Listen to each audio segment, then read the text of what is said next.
అంతరిక్ష ప్రయోగాల్లో తన మార్కు చూపించిన అమెరికా అంతరిక్ష పరిశోధన సంస్థ నాసా మరో అడుగు ముందుకెళ్తోంది.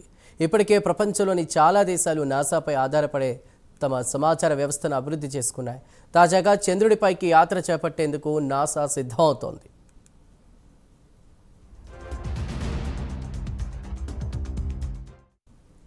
ఇందుకోసం నాసా తమ ప్రణాళికలను వేగవంతం చేసింది. చంద్రుడి ఉపరితలంపైకి వెళ్లిన వ్యోమగాములకు ఏమైనా గాయం, మెడికల్ ఎమర్జెన్సీ, మిషన్ సంబంధిత ప్రమాదాలు జరిగినప్పుడు వారిని తోటి క్రూజ్ సిబ్బంది లూనార్ ల్యాండర్ వద్దకు తిరిగి పంపాల్సి ఉంటుంది. ఆ సమయంలో స్పేస్ సూట్ ధరించిన వ్యోమగాములను రోవర్ లేకుండా 2 కిలోమీటర్ల మేర తీసుకువెళ్లాలి. దీనికి సంబంధించిన డిజైన్ రూపొందించాలని నాసా పిలుపునిచ్చింది. చంద్రుడిపై ఎవరైనా వ్యోమగాములు చిక్కుకున్న పరిస్థితిలో వారిని సురక్షితంగా తిరిగి తీసుకురావడానికి ఉపయోగించే లూనార్ రెస్క్యూ సిస్టమ్ని అభివృద్ధి చేస్తే $20,000 నజరానా ఇస్తామని ప్రకటించింది.